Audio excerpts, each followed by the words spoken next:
Welcome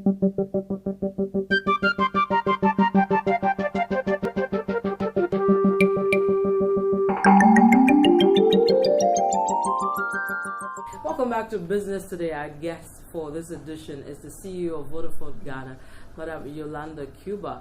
As you had previously, we spoke about a number of issues, but let's go to competition proper in the telecom industry, where we had a couple of months ago Airtel Tigo announcing that they intend to merge, start a new marriage together. Currently, you're number 2 in terms of who is in charge of the industry. But there are a lot of people who believe, or when you speak to some telecom analysts, they believe one Tigo and Airtel, if you look at the numbers and other factors, they are likely to overtake you. But before we go to that, how did you take this merger news? I think it's a great thing. You know, we've been actually saying that the industry is too fragmented, too many players in the market, and so on. We think it's a fantastic thing to actually happen for the sustainability of the telco industry in Ghana. We would like to see more consolidation, to be honest. I think this is not enough. This is only the start. So we're looking forward to actually more consolidation. Would you consider consolidation? We're seeing the likes of Espresso, Glow struggling in the system. Would you consider? Everything has a price. At the right price, I'll buy anything that makes sense. So if they're offering you a good price and it makes strategic sense for the business, Vodafone will acquire another one, won't you? Absolutely. It would only make business sense for us to do something. Great. Like that. But aren't you worried with this merger, even though we know we've spoken about it over the years, that Ghana is quite a small country, 25 million, we're seeing 6 telecom operators. It doesn't make sense. But aren't you worried with where you'll be placed after this merger? So if we look at the hard numbers as they stand today, an arithmetic total, literally sum up of what Tigo's subscribers are and Airtel's subscribers are, actually put them just north of 10 million. That means they will eclipse us in terms of number of customers. Remember, we count number of customers differently in terms of number of Airtel customers. So I don't know how they count theirs. I'm clear on how I count now. So from that perspective, then they'll be number 2. However, in terms of the report that they actually took out, it said their revenue combined would be around $300 million. Okay, our revenue is well beyond $300 million today.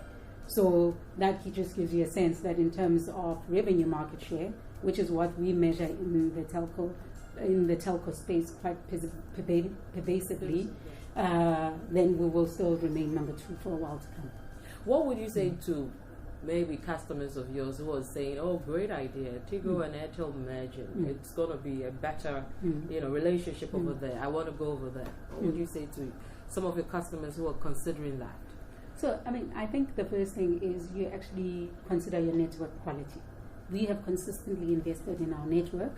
We actually have consistently invested in our customer service, and our consumers are actually recognizing that, because when we actually do our Net Promoter Score, which is basically how do consumers actually feel about you. When we look at our score, there are 17 points between us and our next competitor in terms of how our consumer actually perceive our service, how they actually consume our services in terms of network quality. Would they recommend us to their friends and family? The answer is yes, and so on. So from that perspective, our customers actually are saying to us, we like how you actually service us as a company. I would look at also how responsive is the business, how responsive is it to the queries that I have, how responsive is it to some of the issues that I have. Is top management actually engaged in local key issues that are actually happening in the industry in Ghana itself? So those kind of things for me actually become really important. And I'll give you an example. A few days ago, we actually had someone who was tweeting, had an issue for around an amount that they actually paid, and they said, they couldn't bundle and so on. And the first thing I did is actually said to the person, "Hi, I'm Yolanda. Can you please DM me your number?"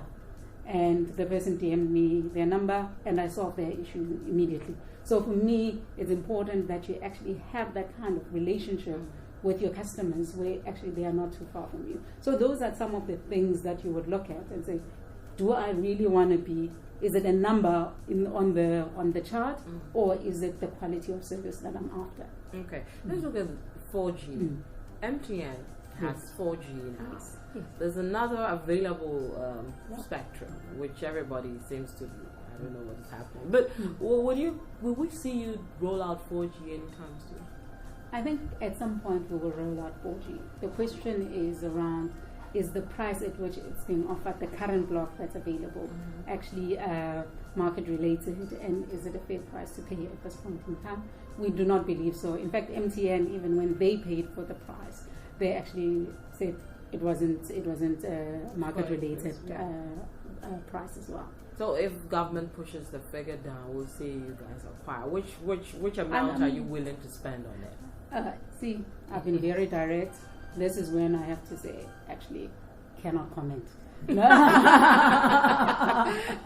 I guess it means you want to see it drop really low. But let's come to the issue with data penetration, since we're talking about 4G.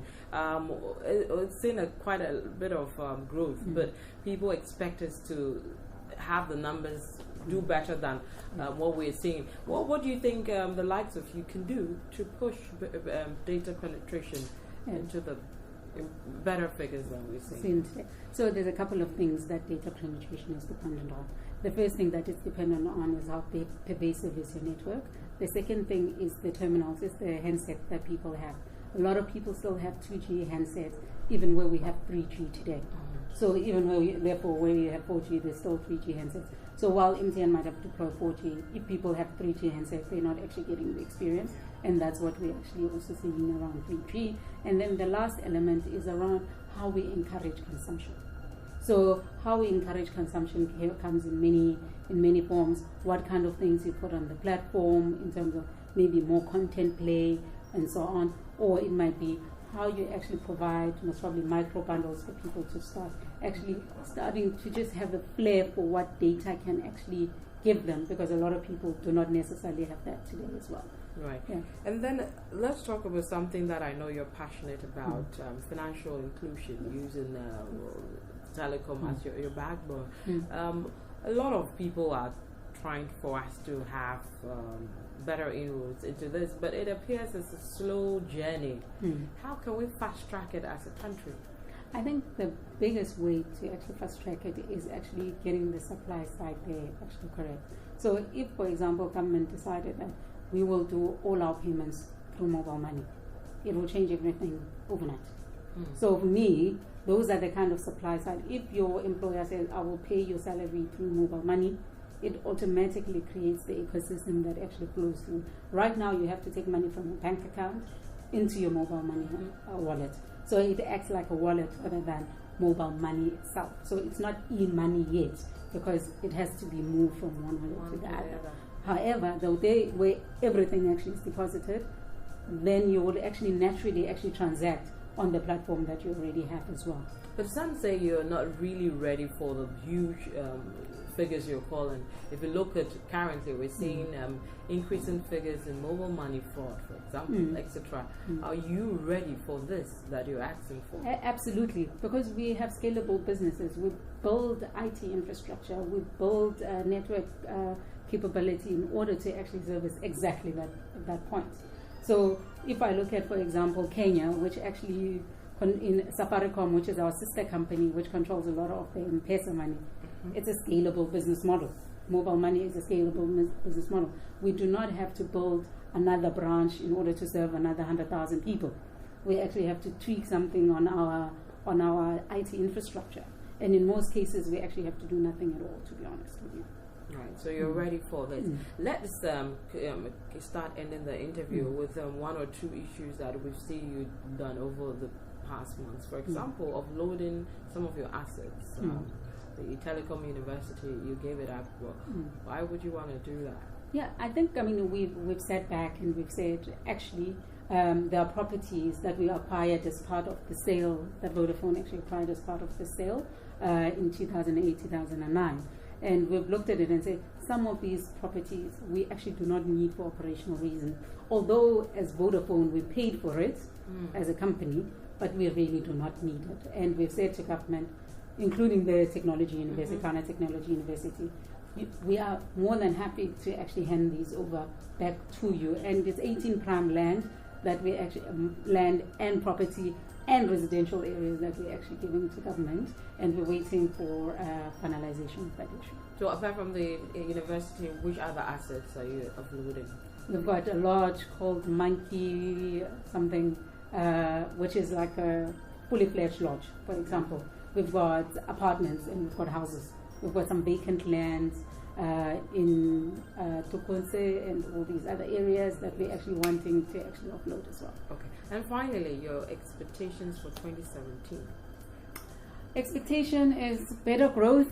I'm really hoping for that this year. I'm hoping for better engagement with government. I'm hoping for synergy, to be honest, between private companies or private sector and government, so that we can work towards a common goal. That's really what I'm driving towards. And your general projection for the sector, will we see it grow bigger than the challenges, drop, or same business as usual? I think, as I said, we roll with the punches, and because our businesses actually have flexible models, we actually tend to grow even in bad times. But having said that, it's never guaranteed. But I'm still expecting growth in the sector. I think we're still underpenetrated, as you said, for data, and with all of us are actually driving that really hard. We're still driving voice through coverage. Remember, coverage is still an issue in Ghana today. So there's a lot of things to still play for in the country. Right. Thank you very much, Madam Yolanda Cuba. She's the CEO of Vodafone Ghana. She was our guest for today's edition of Business Today. We're grateful you made time to be part of this conversation, and to our listeners, thank you very much for joining us. You can always be part of this conversation and we can continue it. You just have to send a message on Twitter or Facebook. As usual, our handle City 97.3 FM, or my handle Vivian Kai Loco. My name is Vivian Kai Loco.